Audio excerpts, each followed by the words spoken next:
And we are live. It is Car Code Carne. I'm James Van Ostel. And in the weeks to come, well, I'll get to that. Yesterday, I want to talk about what happened yesterday on this show. Joey Mullen of Badfinger was my guest. Now, Badfinger was the first band to ever sign to the Beatles Apple Records. So this guy sat here and talked with me for about 30 minutes about legitimate rock and roll history. He talked about appearing on George Harrison's All Things Must Pass album. He talked about recording Jealous Guy with John Lennon for the Imagine album. He talked about the Beatles. He talked about Badfinger. He talked about so many cool and interesting things. My jaw just hit the ground. The whole time he was talking to me, I thought, I can't believe I'm hearing these stories. So that's a great one to check out. Now, moving forward, Thomas Healy, the editor of Spawn Comics, will be joining me next week.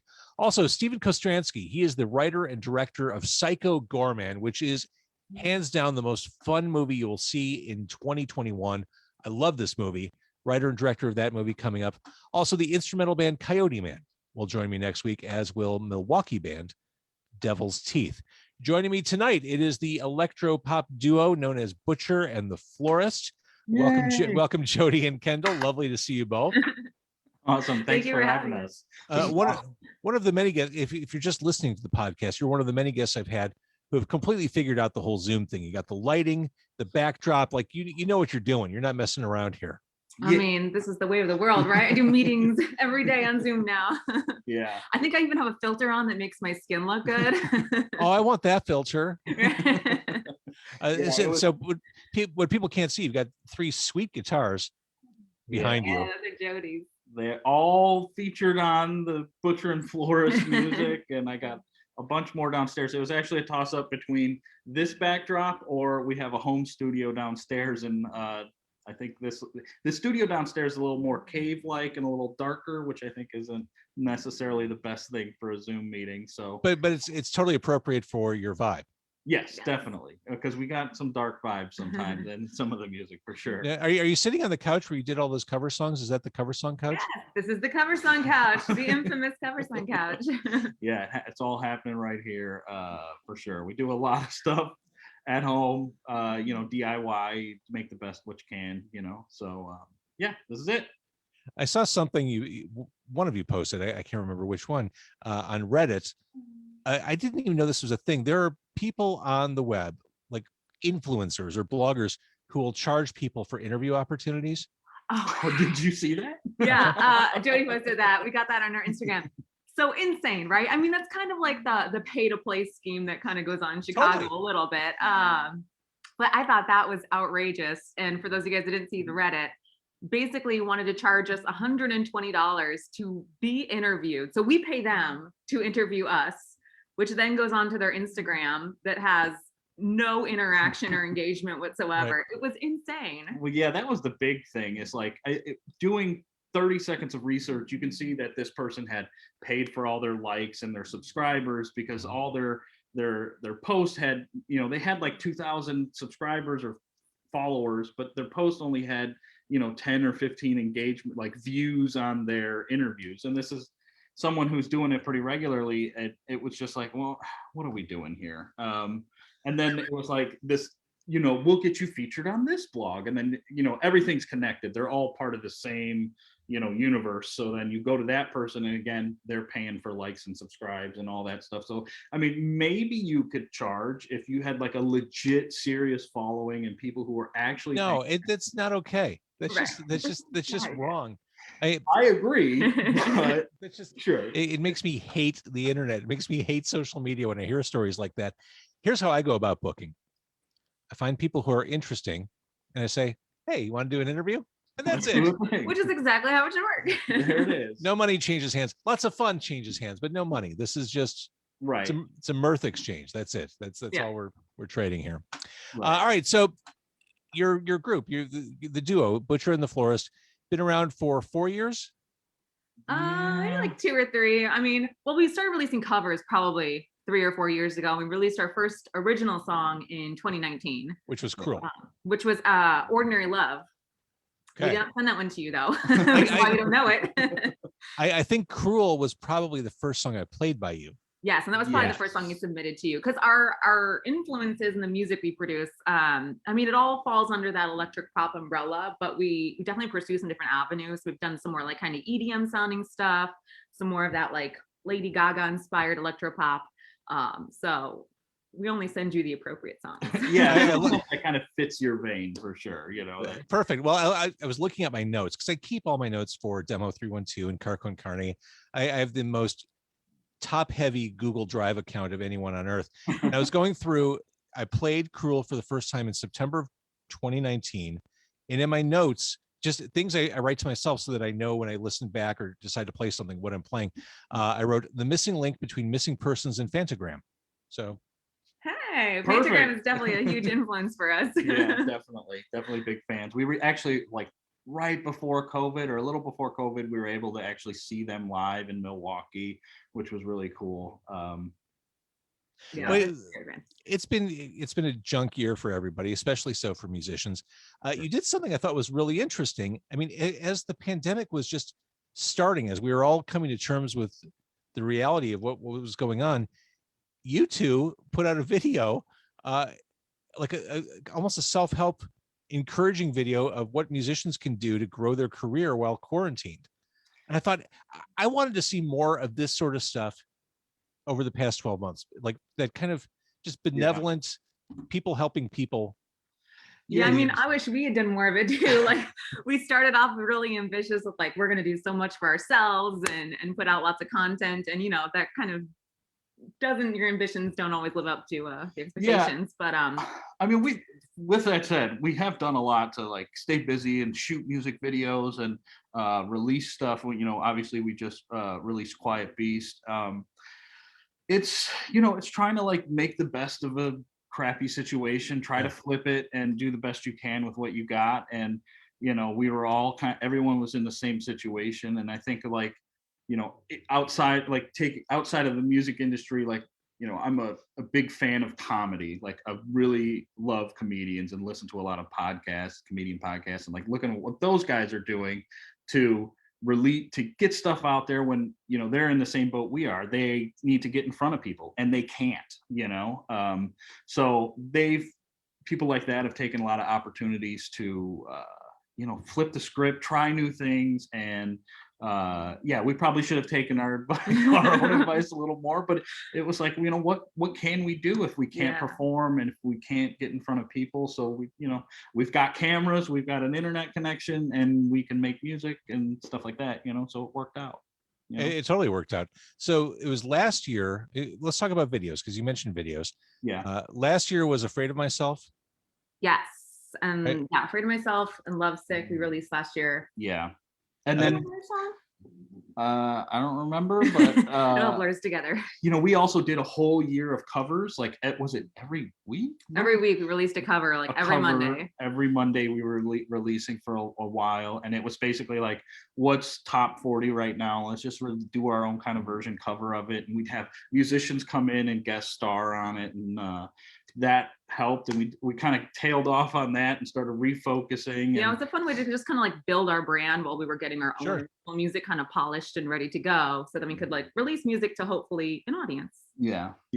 That was the whole plan. Do the covers, build some following, and then when we released original stuff, we already had a little bit of a fan base there, because it's you're aware that it takes so long to like complete an album. You could spend years on an album, so in the meantime, let's put out some covers and have some fun and do it in our living room, which was, we got good at editing video and setting stuff up. A lot of good practice. A lot of good practice for sure. And then, once we got I don't know how many songs or tracks we have done right now for Butcher, but, we got a decent little catalog going, and I think it did help. And we had already had some YouTube subscribers and some Facebook follows and all that stuff. So once we released that original music, we were kind of hitting the ground running. And honestly, that's been our game plan, is instead of like releasing an album, we release singles all the time, so that ball continues to roll, instead of like releasing an album and then the first question you get is like, all right, when's your next album coming out? I don't know what the right answer is or the wrong answer is, or if there is one or the other in the modern world of releasing music, because there's a case to be made for doing things a la carte, as you're doing. There's also a case to be made for putting out a complete package and Yeah. artistic think- work. Yeah, that complete package I think works more in like, especially like the rock and instrumental world. I feel like being in pop though, like people's attention span is really small. And so it works in 3-minute increments. Like just Yeah. catch them for 3 minutes, Right. then on to the next The thing. ADD approach. Yeah. Right. Yeah. And we're honestly still kind of figuring it out as we go. And I think the landscape has changed and COVID has thrown everything kind of sideways. But, we're releasing singles, and I think we're almost at the point now where we could like release an EP or an album and have, obviously additional songs put there, but we've already got, half a dozen songs that have been put out over the last 2 years that have gotten some traction. So now, like kind of like the Bishop Briggs thing where she had a bunch of music out there before she actually put her album out there. So, but again, both Kendall and I come from a long line of bands and playing every venue in Chicago and kind of, the rough grind to be, still trying to figure it out today. It's been a long road. I want to swing back to Afraid of Myself because the video for that is fantastic. It's this Thank you. bloody bathtub horror show thing you have going That on. was a good one. But I keep waiting for it. I still think it'll happen. I keep waiting for a music video renaissance. I felt like, especially coming out of this year where bands couldn't tour, what an opportunity to flex creativity in that way. Get Yeah. music out there and put forth these visions, which you did moving ahead a little bit. Quiet Beasts, which you mentioned, the video just came out 2 weeks ago. It's this slow, sultry, Thank you. dark, sexy song. A lot of glitter was sacrificed to make this video. Oh my gosh, I still have glitter on me. Doesn't We surprise me at all. actually shot both of those music videos the same day. It was one 12-hour day of music videos. Yeah. And then we had these 2 music videos we wanted to shoot.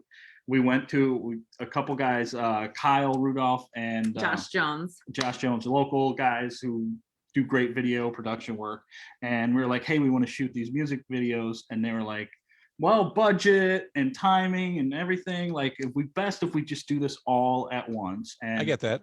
And Yeah. that's what we did. We So- shot them at the same time, and I think they both turned out great. But yeah, that bloodbath one. We got lucky too. Jody's a contractor, so sometimes we'll have like rental empty properties. I don't know if I'm supposed to tell this story or not, but we used one of his properties that was unoccupied. Yeah, and So that's where all the glitter and the blood is. actually, while she's in that blood bath scene and bloody water is going all over the place, it like went through the hardwood floors into the basement, and So whoever moved in is going going to be like, what happened? who got murdered here? When Right. did the party murder happened? Who got murdered here? Is there a curse on the house? Yeah. Will I be haunted by the spirits of the undead? Yeah, it was definitely an ambitious. It was a long day, but I think it turned out great, and we got 2 really awesome videos at really great affordability. And it was like we got a bathtub off of Facebook Marketplace or Yeah. Craigslist, and going to Aldi and getting all their Corn syrup for the blood bath. syrup for the blood bath, to the guys helping us shoot and a couple PAs helping us, and I just happened to have a vacant property at the time that I could get in there and do the whole thing. And yeah, it was pretty great. I've only recently, over the past year, discovered the joys of Aldi. I avoided it for years. I still kind of avoid it, if I'm being honest, but if you're hungry and you want some affordable food, it's not a bad place. And I think Aldi has come up since I was a child. I believe that's true. Because I always had a negative Me too. perception of it. And now I realize, it's all the same food, and I'm paying like 30% of what I would pay if I go to Yeah. Mariano's. Yeah. Right. And I think Mariano's has taken a deep dive over the last couple of years since they were sold to Kroger. Not a big fan. Well, if I'm being honest. Aldi has the weird stuff aisle Yeah. where, I swear to God, this is no joke. I was walking through the aisle a year ago and they had vinyl records. Really? So I've Nothing like- that there. Jimi Hendrix Experience. Are you experienced? What is this doing here? And I'm sick of all those songs. I don't need to hear those songs again, but I Right. almost bought it just for the fact that I wanted to say that I got a record at Yeah. Aldi. And you probably could have picked it up for $2.99. Right, exactly. Or at Aldi, it'd be like the the James Hendrix experience. It'd be Right. kind of what you think it is, but there's something a little different about it. It's like, it's not Fruit Loops, it's Fruit Rounds. It's the same thing, but it's packaged in a strangely different way. But going back to videos, you guys, you guy and gal, you team, you have a clear video strategy. You have a clear sense of we want to be a visual artist, Sure, as well as an audio artist. It's a major, I mean, like, yeah, and I just think like nowadays we want to like package our songs so they each are their own little their bubble own that we thing. can release. There's the song, there's the music video, there's the merch that goes with it, so it's all its own little package that then we can like just push the hell out of promo wise. Right. Yeah, everything supports everything, you know. Yeah. Instead of just releasing the track, having that visual aspect of it, you know, anything we can do to like Kendall said, make it its own package. I think just, you know, because some people might hear it on Spotify, but then if we got a cool music video where you're drowning in blood in a bath, like there's the visual aspect of it. Sure. It's like the behind the scenes stuff that we take pictures, it helps feed the Instagram and all that stuff. So yeah, that's why we're like, the whole singles idea comes, you know, is all part of this. Everything is its own thing. So hopefully that blip in the radar just continues to trend up as we do stuff. And I feel like people identify so much more now with who an artist is, like the person, just because of social media. So I feel like these videos are a good way for us to like, you know, show our identity as a band. You know, like I think Billie Eilish is so popular because people just love who she is and like what she represents. And so I think that's important, is to have that visual. Yeah, I definitely like often think about like, had Led Zeppelin come up in modern times, what their Instagram feed would look like. I am, this is no joke. I had this exact conversation about Led Zeppelin today. Yeah. This notion of mystique and how artists today, they don't have the luxury of mystique. No. And Led Zeppelin in particular, you look at all their albums, I think with the exception of the back cover of their first album, their faces aren't on any of them. Right. Yeah.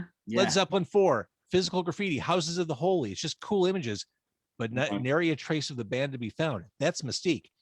To your point, in the present day, in an Instagram world, I don't know that they'd be able to pull off some of the stuff they pull Well, off. I think of like The Weeknd when he was first coming out, there was like a whole mystique around what his identity was. Like he was hiding his face for a long time, and that was like the big reveal of who The Weeknd is. Right. But I think it has to be like a very niche thing. Like you have to have the right market, the right persona and stuff to achieve that. Yeah. And even like if you take like a Sia, who like, if you do enough Googling, you'll find out what she looks like. But she's still got this highly visual aspect to her, you know, her thing or whatever you want to call her.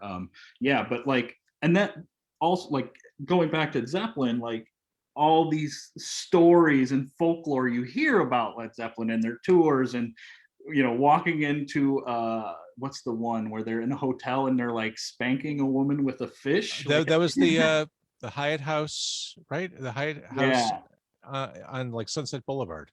Right. So like, had that been a Instavid, they might have got canceled. You know what I'm saying? But like, not being able to see a lot of it. musicians from the 70s would be Well, that's true. canceled if we judge them by modern standards. But I think you and you can't do without it, you know. So you know, you got to embrace it as an artist, as a musician. I agree. And put yourself out there and do a lot of things. So it's hard, but it's good that like as a duo we can kind of complement each other. It's hard when you're like a solo artist or you're fronting a band, you try to do everything yourself. So like, honestly, Kendall's like the hardest working person I know, and it's hard to keep up with her. And a lot of those like music video concepts come from her brain, and I'm just there to like provide an empty apartment and carry bathtubs and clean up glitter and help support that. So yeah, I guess that's that. So again, Quiet Beasts is the new song. We can listen to it everywhere. We can watch it. And the video is fantastic. Again, lots of glitter. I hate asking this question, but I feel compelled. The name of your band. I hate asking this question. I'm sorry, but no. At first glance, it sounds like a cool restaurant in Logan Square. What's the Butcher and Florist? Butcher and the Florist. We got the name from NPR. It was a like program on obituaries, and it was talking about a woman, and in the obituary it says she was a butcher, she was a florist. And it went on from there, but I was like, what odd things to be together, but how perfect too. I don't remember any of this. My criteria is we got to be able to buy the URL. So like that's the thing. It can't be a band already, you know. That is so true. And I really love how savvy you are about the business aspect of all this. But yeah, I mean, I see, you know, obviously I do demo 312 at KQX, Right. and I get tons of demos, and I see so many ungoogleable bands.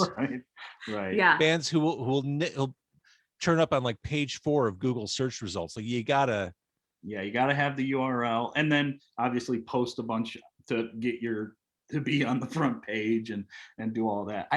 There might be a list. So like whenever I start a new project, be it a band or I do a lot of different things, I usually get a new Moleskin, right? And like this is how any notes, so like I've got a Butcher and Florist Moleskin around here that might have a list of names that we were potentially. Oh, that's amazing. Called.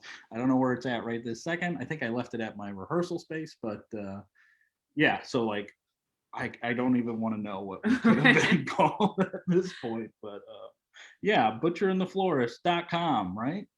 Yeah. Yep, that's it. You got it. That's it. And for your new friends and fans, sign up for the email list. I love that you do email marketing.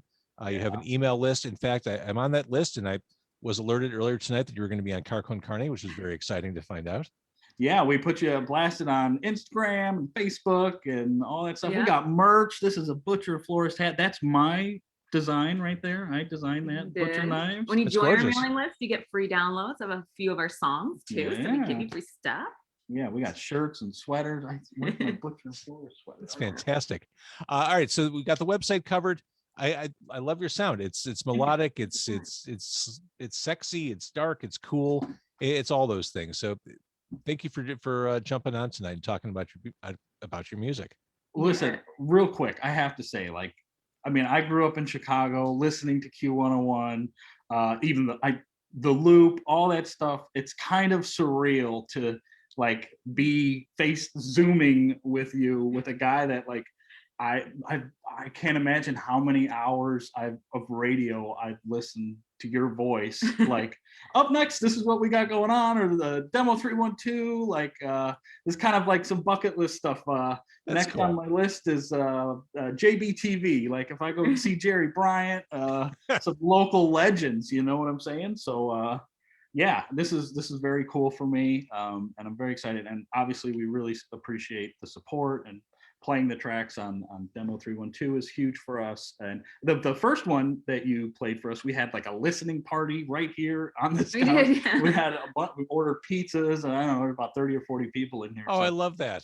Yeah, it was a lot of fun. So we would have done one this time too, except for COVID makes it a little dicey. But we do that because it's fun, but we also do it because like it also helps support the Instagrams and the Facebooks and post pictures and make it a big party. So well, if Jerry's still on your bucket list, I'll get you his email address. But be forewarned, if you have a conversation with him, it may last for about 5 hours.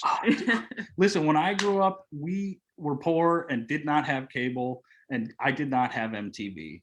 He was my MTV, and I watched him for so many people in this town, for sure. Right? Yeah, he was huge, and clearly like a very the old days of that like grungy studio. He was very kind of like DIY, and was for a young musician who didn't have access to MTV. He was huge. I first time I went to his studio was probably at this point 20 or so years ago. But I couldn't believe how state of the art it was. Like, how are you playing music this subversive with this kind of facility? Like, actually, Kendall's old band was on JBTV, but I didn't get to go. He wasn't in the band at that point in time. Right, so I missed out on that opportunity. But hopefully, it was really neat though. And you're right, it was so high tech. I was like, this is fancy. Yeah, right. And it's in an unassuming building, you walk in, you're like, they're putting out this product this is like major network stuff. How is this even going on? Like, what kind of shadow financing is going on? All right. Is he doing good health wise right now? I know he had a little Seems health to be. Yeah, I mean, from everything that I've seen, heard, and read, he's kicked Doing all cancer's right. ass. So yeah, Nice. I'm a we love two-time JB. cancer survivor, by the way. Are you really good? All too That's familiar. phenomenal. Yeah, I've been in remission for almost, I don't know, maybe 15 years now. That's In my awesome. early 20s. I had a battle, and it took a lot of my life and energy and all that, but here I am kicking ass. I love it. So Good yeah, for you. I love hearing stuff like that. So For sure. congratulations. thank you. All right, Butcher and the Florist, thank you so much. Thank you.